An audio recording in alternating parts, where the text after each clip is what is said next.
Hello, this is Chris Frostad, President and CEO of Purepoint Uranium, and we're excited today to present our Red Willow project located in northern Saskatchewan's Athabasca Basin. Red Willow represents one of our largest, most well-positioned land packages and will be the subject of our next drill program. All of our projects are located in the world's richest uranium-bearing region, the Athabasca Basin, host to 100% of Canada's uranium production and the highest uranium grades found anywhere. Our 12 projects, seen here in orange, are strategically located across the province, and with some located directly on trend and adjacent to world-class Tier 1 mines. Most of our projects are now ready for drilling. The Red Willow property is situated on the eastern side of the basin along the mine trend where all of Saskatchewan's currently operating mines reside.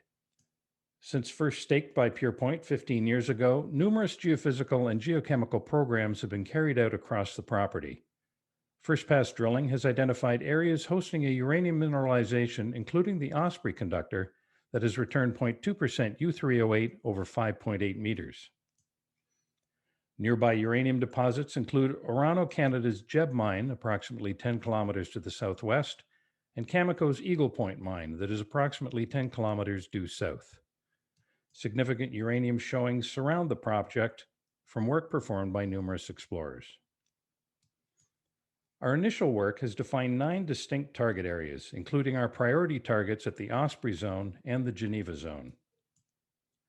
This year's drilling will focus on the Osprey zone. The 6-kilometer-long S-shaped Osprey conductor is host to significant uranium intercepts, including Purepoint's diamond drill hole RW07 that returned 0.2% U3O8 over 5.8 meters, and RW40 with 0.47% U3O8 over 1.5 meters. The conductor wraps around a gravity high, as seen here in purple on the left. Most of Purepoint's early work at Osprey focused on the northern portion of the conductor, where we discovered the Osprey A lens.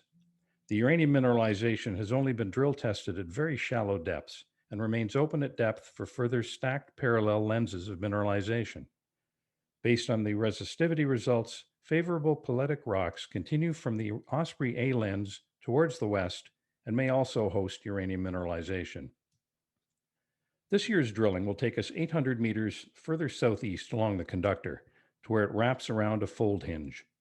A first pass 3-hole geologic fence that was drilled by Purepoint returned strong clay, hematite, and chlorite alteration and a weakly radioactive fault zone.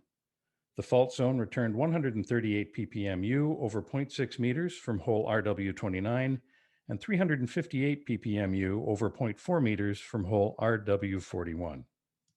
Next, Purepoint will drill test the Geneva zone.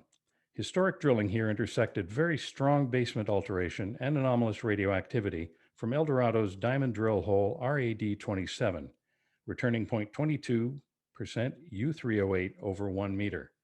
The zone is identified by a U-shaped magnetic high associated with a long curved graphitic conductor. The dots here represent our soil sample survey, which identified uranium anomalies associated with the underlying conductors. Initial drilling in 2014 discovered shallow uranium mineralization associated with the Geneva conductor, with hole RD08 returning 0.68% U3O8 over 0.3 meters. The radioactivity and associated graphitic shear were intersected again in hole RD09, returning 322 ppmu over 1 meter. Just to the east of Geneva is the Radon Lake Zone.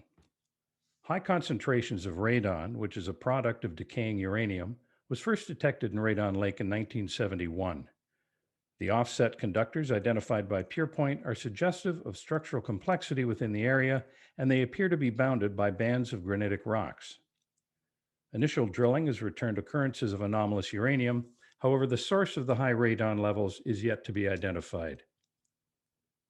Other prospective areas include Dancing Lake, where favorable EM conductors have now been covered by a pole-dipole array IP and are considered drill-ready. The 333 zone, where historic reverse circulation drilling identified 0.31% U3O8 in the overburden. Localized EM conductors identified by Purepoint remain an important target. The Long Lake zone, where interpreted conductor targets have now been associated with the Long Lake boulder train discovered in 1975. The CBA zone is located at the nose fold of a granitic dome where the last hole of a historic 20-hole program intersected anomalous uranium at 0.17% U3O8 over zero point 0.8 meters. The Golden Eye Zone is an area hosting two cross-cutting faults located between two historic uranium occurrences. The FDL, showing grab samples as high as 1.43% U3O8, and the AJ showing with a channel sample returning 0.45% U3O8 over 2.3 meters. In the northern section of the project lies Topping Island, that appears to represent the eastern terminus of the Crooked Lake-Richardson Lakes conductive trend, stretching across Denison Mine's Hatchet Lake property. Their hole, RL 1316, drilled along the trend, returning 0.45% U3O8 over 2.3 meters. The Topping Island area was explored during the early 1980s after the discovery of a pitchstone cobble. By flying a VTEM survey in two directions over the island, Purepoint was able to accurately define a 6-kilometer U-shaped EM anomaly that's located up ice of the pitchstone discovery. In the accompanying magnetic survey, you can see how the conductor fits snugly against the curved magnetic high. Plans are now underway to initiate our next drill program at Red Willow, and we'll be announcing the specific details of that program shortly.